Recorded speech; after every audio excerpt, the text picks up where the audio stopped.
I was just fresh off college, and I was starting against Montreal from the MLS, and we also played DC United that had Wayne Rooney. It was amazing. Like for me, it was a dream come true, and at the end to get a contract for them, it was amazing.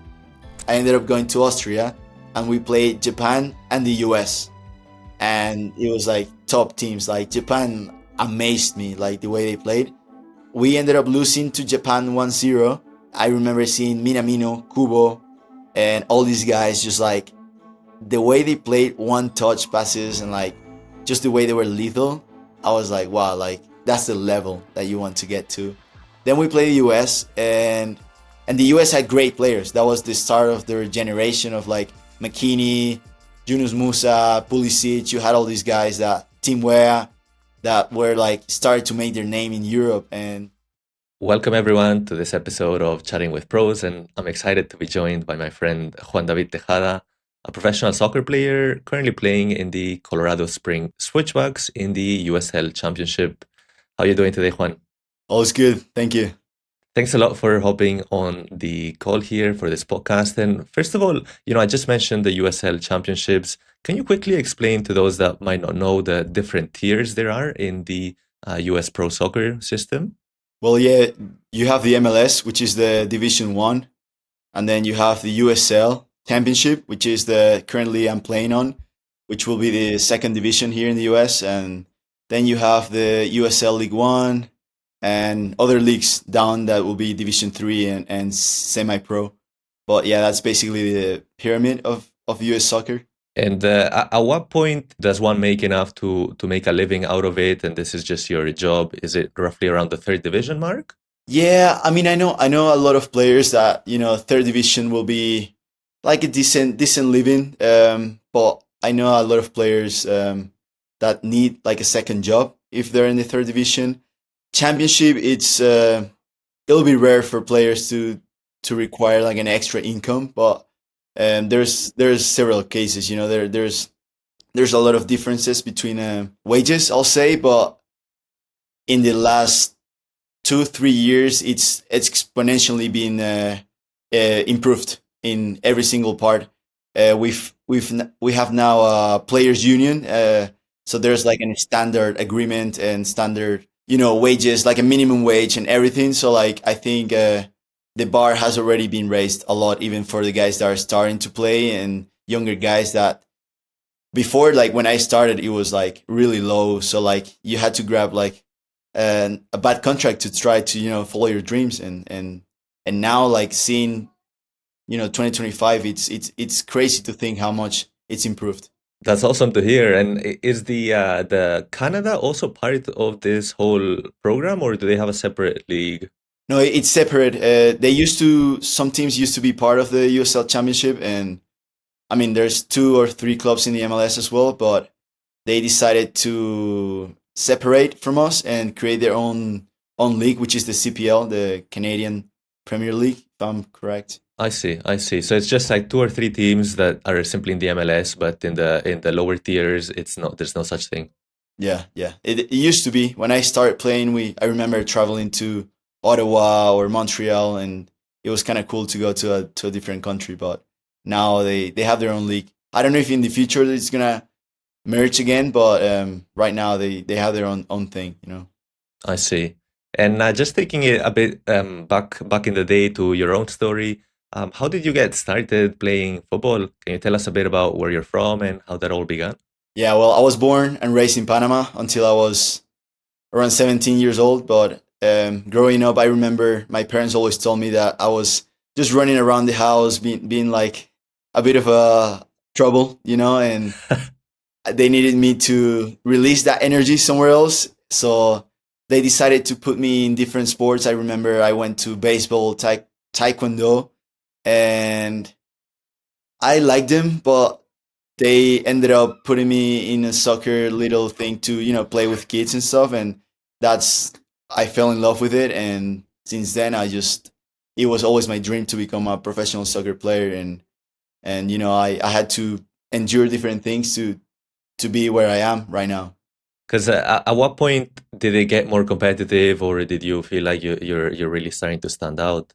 I remember clearly it was probably like around 10, 11, 12 years old that I had a lot of coaches, or I hear a lot of parents coming to my parents and like they'll tell me like, "Hey, your son is really good, this and that." And weirdly, I had the chance to travel to Spain because my mom used to work for a Spanish bank in Panama, and they offered whatever program for kids to go and play in this little camp in Spain, and I was chosen, and I ended up going there, and someone saw me playing and liked the way I played, and it was kind of like an agent from Spain, and I ended up going back like a year later and doing a lot of trials and playing tournaments with a team that is based in Zaragoza.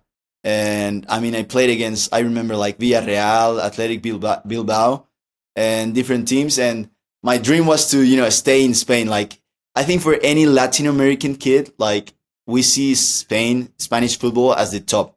And I mean, Real Madrid, Barcelona. So like that's probably our dream. So when I had that chance to go there when I was 13, I remember like it was like, oh, this is it. Like, I'm gonna stay, and I was not able to. But regardless, that kind of even fueled me even more to like work even harder and try to become a professional. So you get that first exposure to let's say elite level youth in Spain, and around this time, are you getting any call ups for the Panama national team and stuff?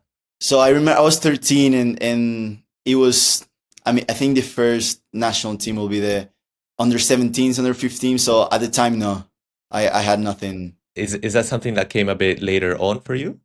Yeah, it did, and I'll say like after that period that I went to Spain, you're a teenager, so it's not like I lost the motivation that I had, but I remember, like I said, it fueled me, but it also made me to think too much, to probably like lose a bit of confidence, and I started to just do other things. Like I remember playing like a lot of video games with my friends, like teenager things, and like I started to put football aside a little bit. So like I remember like mentally was like if things weren't going my way, I'll like become a shell and like not play the way I wanted to play. So I remember it was like kind of like weird years that I was like I didn't know what I wanted to be at that point. After I remember like 14, 15, but after that it's like it was clear that I wanted to be a professional. Yeah, I feel like it's pretty typical in the teenage years to have your doubts and look at different things, right? Then you make the switch to IMG Academy, which is a student athletes sport academy in the US, more specifically in Florida, which is actually where we met. Can you explain a bit about what the thinking was there? Yeah, so I was turning, what was it, 16, 17, and I was in a reserve team in Panama for a professional team there. And I remember getting offered for a first team for a professional contract. And that was my dream. But my parents came to me and said, like, there's this opportunity in the US. Like, I remember I had friends that play baseball that already went there. And I think some family friend talked to my parents like, hey, if he's really good at soccer and he wants to like, there's this chance to continue playing soccer, but at the same time studying, and it's in the US.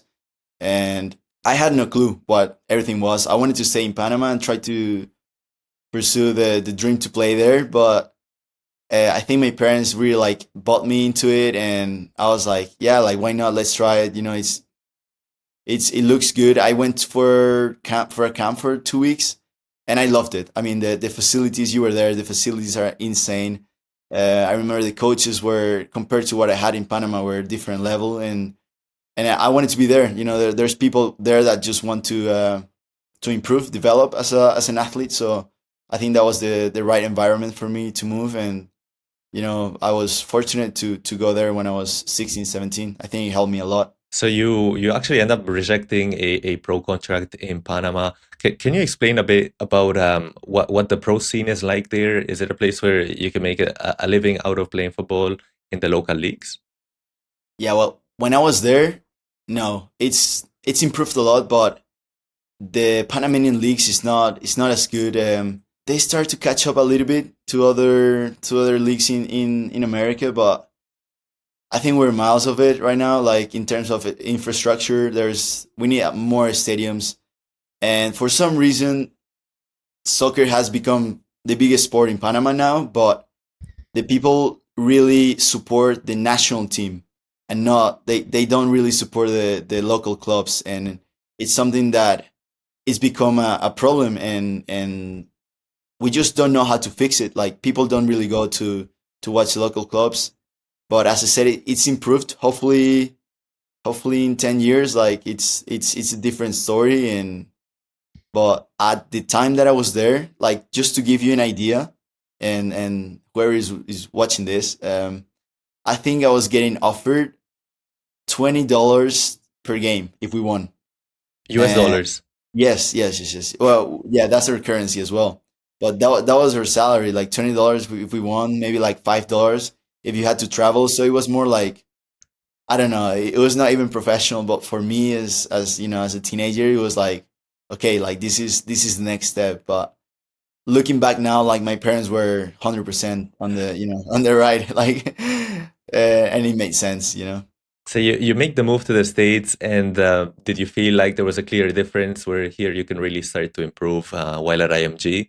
Yeah, of course. I mean, I remember like the pitches in Panama were in terrible shape. So first thing, the grass there, it's good, you know. So that's a good thing. Second of all, they everything in terms of scheduling, like gym sessions, extra classes, and or whatever, like that really helped me. I come from Panama is not really a place that, like, when I was growing up, we knew a lot about how important was to develop your physique, like gym sessions and like nutrition, like all the things that are outside the field. That was something that I was not really aware of until I got into IMG, and I knew how important it was, and it actually changed my whole perspective on things. Yeah, it's strange because even though you mentioned the Panama local league is not as developed, their national team is actually quite strong. They're like maybe around top 30 in the world FIFA rankings. So it seems like there's just like a huge gap in between the two, no?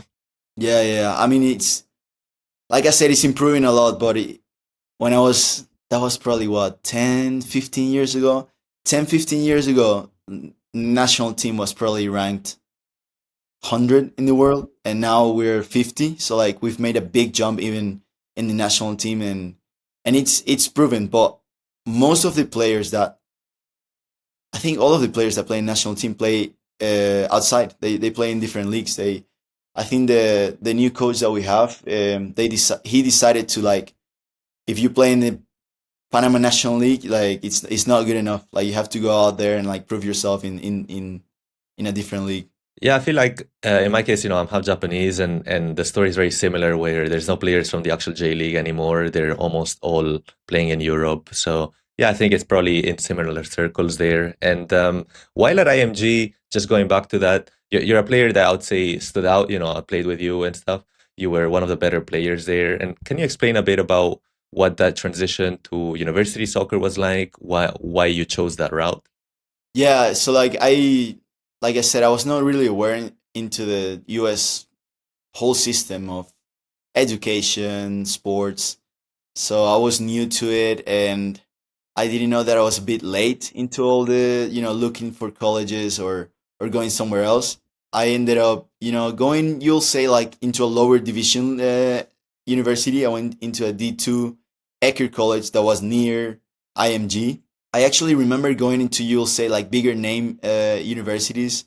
I went to North Carolina, and I went to Louisville, and they liked the way I played, but they didn't. They said, I was like small on the smaller side, so they were not gonna be able to give me a scholarship and this and that. And Ecker College gave me the trust. They gave me, a good scholarship, and I decided to go there. They were what, an hour away from IMG in St. Petersburg, Florida. So I think I was very familiar with the area, and I liked that it was, not like a crazy move. um, Florida is close to Panama. It's closer to home, so like it's not like a crazy, how do you say, getting used to a new place. So I think, in terms of soccer, D2 was not the greatest, but we were in a good conference, and it taught me a lot. I mean, being there, playing against bigger guys. And because I don't know if you're aware, but in the Sunshine State Conference, which was the D2 conference that I was on, we get a lot of 27-year-old German soccer players that come, to do their masters in Florida universities, and like the difference, it was enormous. But you had to adapt, especially like Eker College was not as good as other universities, so we lost a lot. We lost Yeah, a lot. because Yeah, this is you, but maybe as a 18-year-old, right? At the start, yeah, at least, and you're playing against guys that are 10 years above you. yeah. We were playing, Lean University or PBA, and you'll see the roster. We're on our phones, and it was like 26 years old, 27, and we are like, wow, like these guys, like, And yeah, can you explain a bit about that recruitment process? I know you mentioned that it was quite tough, especially as a relatively short player. Can you explain a bit about that emphasis that the US seems to have on height and your physique? it obviously, it's probably the easiest metric for scouts to see, especially like kids. Like you see someone that can dominate the field, like if they're taller or faster, and you're gonna pick them for your team because in the short term they're probably gonna give you the most, but in the long term, especially for younger kids, like if you don't have that technical base, like you end up being no one. And I've played with a lot of players that they're crazy fast. They're like they're super tall or super strong, but at the end, like they lack that technical base, and it just shows at the professional level. That it brings me back to something that the Spanish coach told me when I went there, and it was that you're small, and you know that, but because of that, you have to work twice as much as these other kids that are bigger than you, and at the long and the in the long term, this is gonna help you so much because you have to make double the effort, double the you have to run double because and it's gonna just at the end it's just gonna level up and you're gonna be higher because you have to put the extra work. And I think that's basically what happened. Like throughout my whole youth, I had to make a bigger effort because I was smaller than anyone else, and it helped me a lot. Like just I knew I had to work even more on my touches, work more on my stamina, work more like okay, how can I be stronger, and stuff like that. And it always made me try to get better on everything.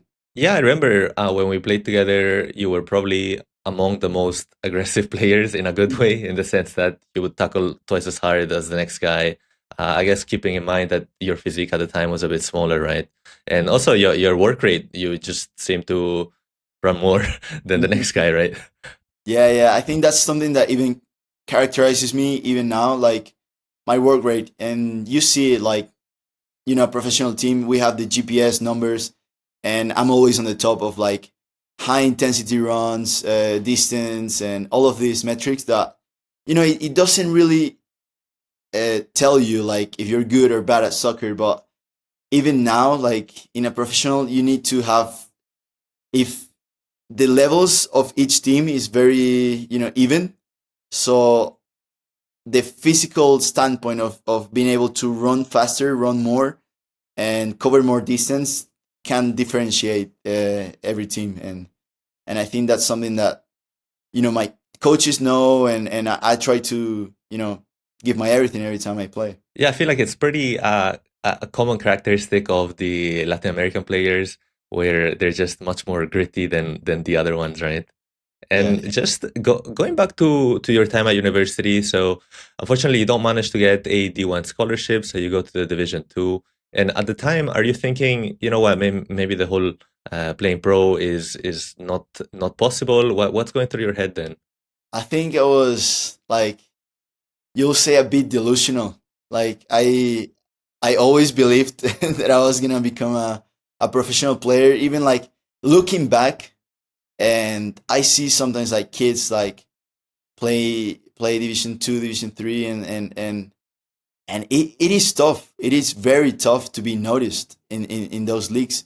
even in Division One, a lot of players don't end up being a professional. It's a very small pool of players that end up being professional. And like, yeah, I was very delusional. I remember like just thinking that it was gonna happen, and I think that being delusional helped me to you know never think that I was not gonna able to. But that was, you risk it. You risk it if you probably give your all, but then you end up not making it, and that's part of it. You gotta enjoy it in the journey, and there's a lot of people that couldn't make it, and it doesn't mean like it was not worth it, man. Like a journey, you meet a lot of people, you make a lot of different experiences, and it's great, man.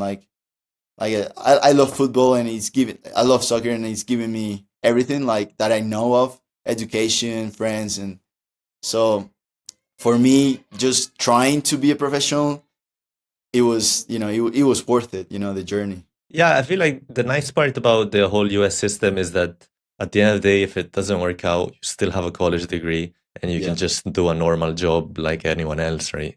Yeah, for sure. I think that's a really good thing about it, and it's different from any country in the world, and I think that's a good thing for people to have. Yeah, I mean, even these days, there's kids that come from Europe just to experience this and have that, let's say, risk-free development, right?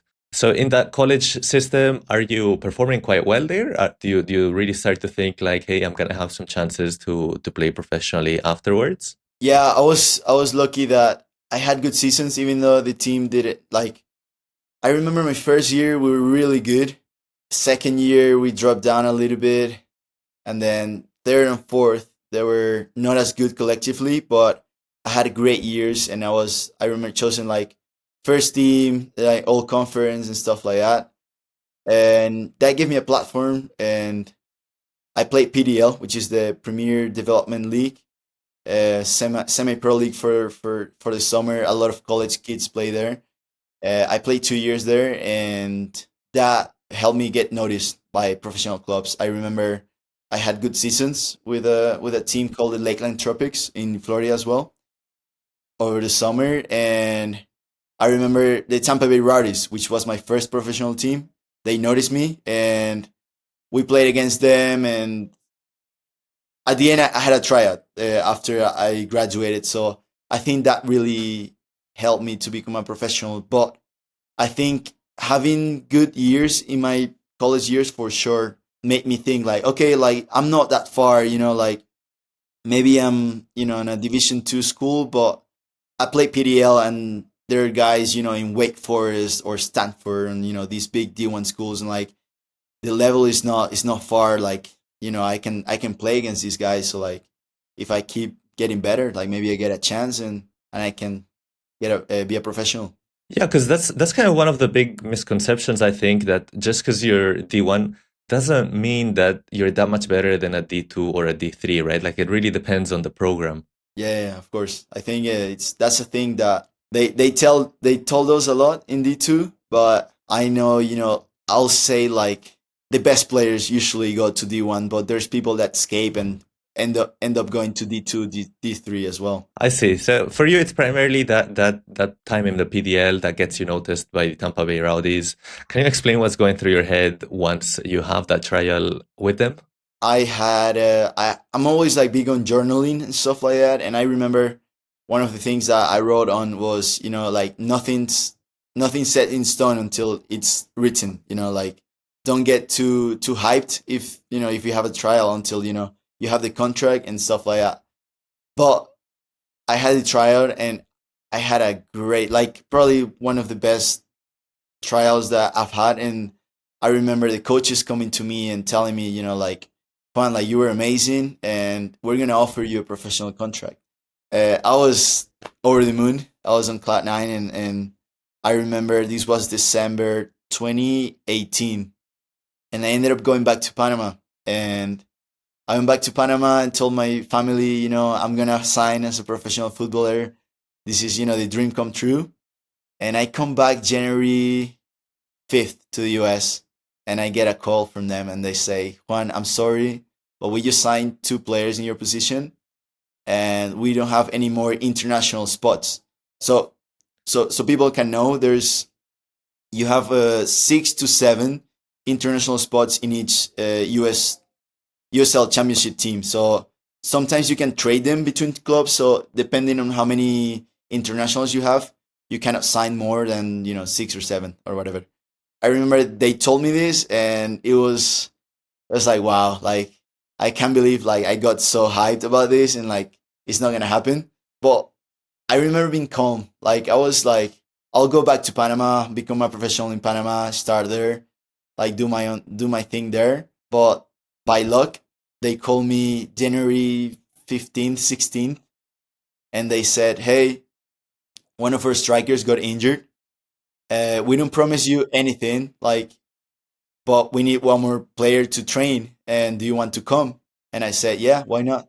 I already had my ticket to go back to Panama January 30th, but I was like, "Yeah, I'm gonna go and train with them. Why not?" And I was there for 4 weeks training, and I ended up playing a lot of games, scoring. And after 4 weeks, I remember they told me, it's like, "Hey, we can't not sign you. Like, we're gonna find a way." And they ended up, finding something, and then I was signing. And I remember like that preseason playing against. I was just fresh off college, and I was starting or against Montreal from the MLS, and we also played DC United that had Wayne Rooney. It was no, it was amazing. Like for me, it was a dream come true, and at the end to get a contract for them, it was amazing. So just to clarify, they verbally say yes. You think that that's all you need, right? And then on paper, you hadn't actually signed yet, which is why Yeah, they still say, "Hey, by the way, I'm sorry, but it's not gonna work out here." yeah, And then that do you think that's it? But then some guy gets injured, they somehow find you in the rotation, and you deliver. yeah, yeah. That's what happened. I think like people say like, "Oh, it's not luck," but I think I got a bit lucky, and I created my own luck, but it was luck. Like that other guy, got injured and all of this, but as people say, I was ready. Like as you said, I Yeah. was ready when the moment came, and I'm so grateful that it happened that way. And I had to fight my way in. I had to push the door, because no one is gonna give you a contract just like that. And especially, I think it's very tough to break into it. I think that's probably one of the hardest things to do, to break into the league. And then after that, you have to focus and keep training hard, because there's so many people that want to take your spot, take your job. And so you have to keep delivering, performing, and that's it. Yeah, yeah. I mean, sure. At the end of the day, there's a bit of luck in that you get the opportunity, but once you're on the field, it's all on you, right? So there's no favors. So that's really your own merit. And you mentioned there you played against some MLS teams. Wayne Rooney was in one of them. Can you explain what that was like? Yeah, I mean, Wayne Rooney for me was my idol growing up. There's a funny like article when I was in Panama, and it was like the Panamanian Wayne Rooney, because I was that's how they call me. I mean, when I was growing up, everybody used to call me Rooney, Rooney, Rooney, like in that Spanish accent. And so me being there, playing against him, and looking at him was out of this world. But at the same time, when I was there, I was focused on myself. I was focused on, like, I'm gonna do a good job. I was not just like, oh, like, look, this is Wayne Rooney, like, is is from a different planet. But yeah, I think it was funny that one of my first, professional, you'll say, I think that was my first game after signing. That was a preseason game, and my first games was against my idol growing up. So the full And, circle. and technically, did you notice that he was maybe just a bit above everyone around? At that time, he was already, he played for United, then he went to Everton. He was getting a bit older, and he came to DC. But you can still tell, you'll say the aura. Like he was just like amazing. Like when he had the ball, was like everybody was just like kind of like they didn't want to tackle him or whatever, because like he can do anything. Funny, like that. I remember that season that he played MLS. He scored like 2 or 3 like midfield goals. He shot from like the halfway, And in this game, he shot from halfway and like barely skipped the post, the crossbar. So it was like it's crazy, like the things that he tried in the field being like already past his prime. Yeah, I feel like just the vision. When I used to play, I would never think of hitting it from the midfield. Like it's just not something that you even think about, right? But yeah, Yeah, him yeah, being able to have that perspective or a 3D view, it's really impressive. yeah. And at the time, so you're playing at the Tampa Bay Rowdies. Can you explain what division this was and whether there's like also cup tournaments? How does that all work? Yeah, so Tampa Bay Rowdies, as I said, this is the USL Championship, second division here in the US. We played that. That was the league. And then we also play US Open Cup that you end up usually playing MLS teams. So we play Orlando City a lot of the years. Usually, like, you play regional teams and then, it becomes like national. That will be, I don't know, like FA Cup in England or Copa del Rey in Spain. So you got a lot of lower division teams that start in the bottom, and then they start playing like we played first round. You'll play a semi pro team if you're like USL Championship, and then if you beat them, you'll go and play either as a team from the same division, or depending on the tournament, like you play Orlando City or you play Atlanta United or MLS team, but until you get to the final and try to win it. Back in the days when I started, it was really rare for a championship team to make it to semifinals, to say it. But in the past 2 years, I think every year there's been like at least a USL championship team in the semifinals. And 2 years ago there was a championship team in the finals and that ended up losing, but it was pretty impressive to see how it's grown a lot. Yeah, because in the US, in the championship or the MLS, you don't actually have promotion demotion, right? Yeah, you don't. I think they're working on it right now. That's been a big discussion in the USL kind of pyramid, and they are set to do it now in the 2028. I'm pretty sure that they're gonna try and implement it, but of course it's just talks right now. So we'll see what's gonna happen. They're gonna create a whole new Division One. I think they're gonna try to compete with the MLS in terms of having a different offer. Because there's no promotion, relegation. The USL already having the League One, which is the third division, Championship, which is the second division, and now creating this first division, they're gonna be able to have these movements between the leagues of promotion and relegation. So I think they're gonna try to do that 2028. I see. So the MLS is like an entirely separate entity, Yes, and they yes. want to create their own Yeah. USL First Division, let's call it. It's kind of it's a whole mess here in the US, but it's I think they're gonna figure it out. The World Cup is coming here, so it's gonna be a big marketing for soccer, and a lot of people are gonna start watching as well. So And how many years do you spend in the Tampa Bay Rowdies? 3.5 years. I was traded 2022. I decided to move to a different team. And during that time, are you being considered at all by your national team, in this case, Panama? Yeah, I went. I was able to go to the under 23s. We went to Olympic qualifications. That was another dream. We ended up playing in El Salvador, and we played in our national stadium, which is massive. And that was my first time playing there with the national team. I remember, wearing the number 10, and I had my whole family there, and there was a lot of people.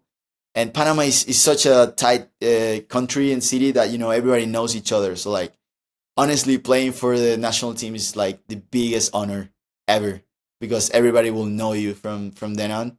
And even if it was only the under 23s, like I was there and I remember I scored the goal. We ended up tying. We ended up conceding in the last minutes, but I scored the goal, and it was amazing. It was probably one of my favorite moments as a soccer player. Because how did the actual call up work? So did you just get a message from an unknown number, or how's that Yeah, process? yeah. Honestly, for the I played a little bit for the under 20s while I was in college, and this happened just like that. Like the assistant coach for the national team under 20s contacted me and said like, hey, like we've looked some of your videos, this and that, like we're interested in you to come to some camps to see how you play and stuff like that. I ended up going. I remember my teachers in college were amazing. They were like, you go and you try to play for your national team, because I remember being gone for like a week. Then I was like back 2 weeks. Then I was gone for 2 other weeks. Then I was back 1 week. Then I was back in Panama for 2 weeks, and like that. It happened like that. I ended up not being chosen. I remember I was about to go for the under 20s World Cup qualifying, and I was probably 22 were traveling, and I was the 23rd. And I remember that day they were telling me, it's like, no, like we're not gonna get you. Even when like I had a ticket to go, they had my passports, they had everything, like I had my jersey, and they don't say no. And I never knew why, because I was playing really good. I was like starting some games and I was scoring goals and in the friendlies. But yeah, that happened, and I remember it hit me a lot at that point. I was like, oh, like because I didn't understand the decision. Like maybe if I didn't have the level, if I was not playing good, like I understood. But at that time, like I was like, oh, like I don't understand. Like I remember being like shed some tears and stuff, and but just like I say, it was fuel. Like it was fuel. Sometimes like rage also pushes you to get even better, and that's what happened at that point. I was 18 I think 18, 19 in college. So Yeah, because one of the things that I think might be a bit of a misconception is that in football, it's not just how well you play on the field. There's also other vested interests, and maybe this guy has higher potential for the future, so we'll just bet on him, even if he's not better today. Or there's family, there's contacts, there's so much more, right?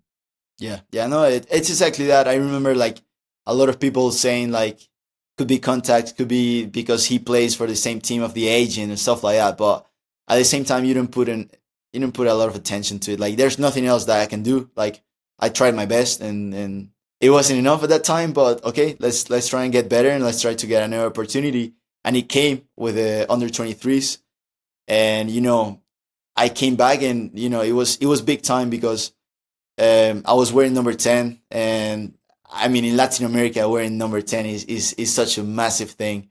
So the coach called me, gave me that, and I was one of the leaders of the team. Scored the goal in the national stadium. We ended up going to El Salvador for the second round, and we didn't get the win there. I mean that was a dream come true playing for them, and those performances ended up getting me the call for the main national team. I remember I was with the Rowdies. I was my second year as a professional. I was getting injured a lot, but they called me regardless because of how I performed within under 23s, and because of COVID. This was 2020, 2021. This was 2020.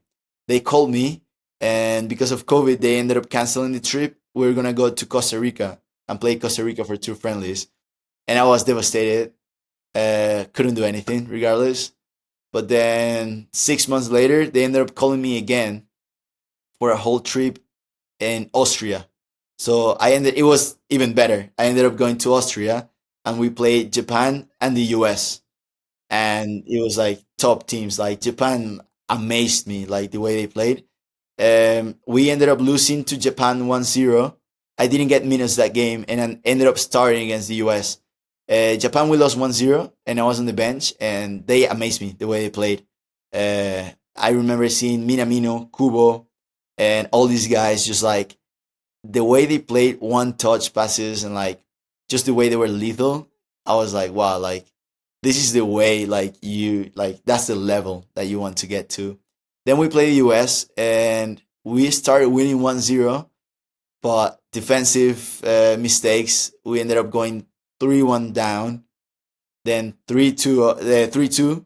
We get one goal, and then in the last 10 minutes, they ended up scoring two more goals. Two more goals. I think we lost like 6-2, which looks like wow, like you guys got destroyed by US.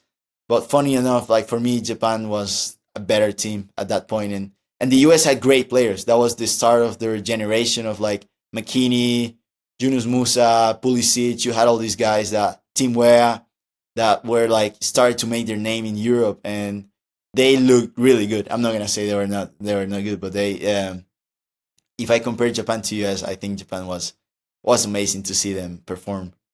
Even the results didn't show the the difference. And for you personally, did you struggle to make that switch from, hey, I'm playing USL to I'm playing full national team against? Against the US, I did feel the difference. If they were a level above physically, they were a level above. I remember when I went, it was a bit of like it was the off season, so I was trying to stay fit, but you can't replicate being during the season. And they are from Europe, so they have a different calendar.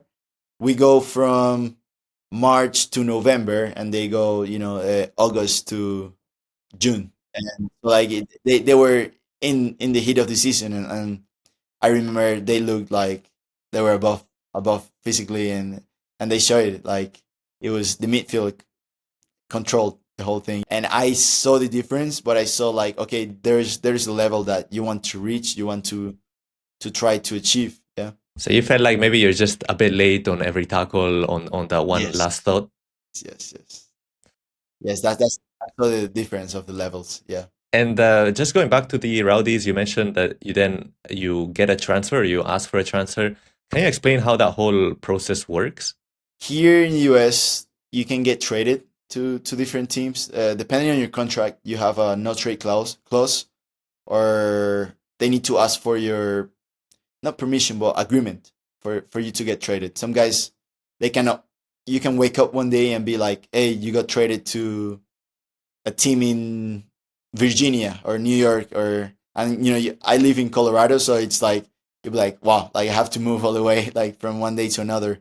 Some guys maybe because you're not happy, you're not playing, they are like, "Okay, there's this team that wants you, and I don't see you in my system that much. I'm not gonna play that much. Like, do you want to make the move? Like, what do you think about it?"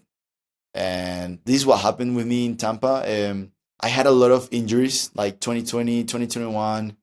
Had probably my worst injury ever. I completely ripped my hamstring off the bone, and I was like 6, 7, 8 months out. I remember, and I came back and I felt really good. Then for 2022, I was feeling the best I felt, and for some reason the coach changed the way he saw, I think, the team. He started to play a bit more taller strikers.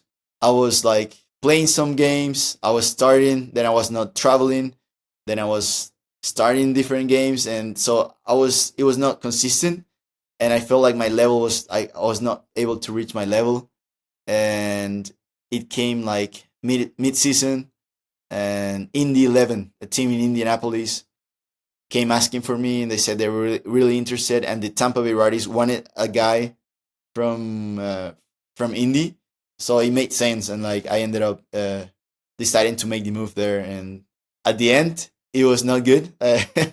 The other team was it was not a good fit for me. I think like the coach lied to me when he said like how interested he was in me and like how he saw me in his system. So I ended up spending there so mid season 6 months, and then 6 more months of the next year, and I couldn't stand anymore, and I ended up getting transferred to a different team that I'm here right now, and it's been the best I've been in. It's been amazing from then, and yeah. Yeah, this is something that happens quite a lot in football, where the coach, first says he wants you very much, and then they just change their Yeah. mind. Maybe they get fired, and yeah, it can be really tough because at the end of the day, you move yourself. Maybe even if you have a family, your whole family out there, and all of a sudden you're not even playing, right? Yeah, I think at the time I did that, I had how I get my girlfriend now wife. It was easier for me to make a decision to get more minutes and go get more playing time. But now, like I have a kid now. He's 2 years old, and he's my wife. So we're more settled in one place. So I think it will be really tough for us to make that rash decision like mid season. Like if that has to happen, it has to happen. In the off season, so you have more time to move and get settled. Yeah, because you mentioned there about this trade clause where you can potentially add a clause where you're not allowed to get traded. Is that something that teams are usually open to, or generally they say no and that's it? I think some teams, it depends on the policy, on the GMs, on the general managers, and the presidents of the teams, like how they want to negotiate the contracts. But yeah, it depends, and some players have it, some players don't. So it's it is what it is. It's part of the business, and you gotta be ready because sometimes it can happen. Yeah, it's quite different to Europe in that sense, right? Where there you do need, you could say, the consent or the agreement of the player, whereas here in the US it seems like very similar to the NBA system, right? Yeah. I think so. It's a bit like that. Yeah, and NBA, you say, like, I see MLB players also getting transferred.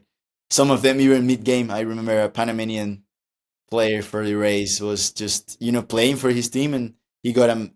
They show him a message like he just got traded to the Yankees, and I was like, wow, like mid game. Imagine, like, Well, so he's so waiting to. the next day already, like he was already playing for the other team, for the Yankees, like next day, because MLB plays every day, and well, that's just a part of the American sport. It's different.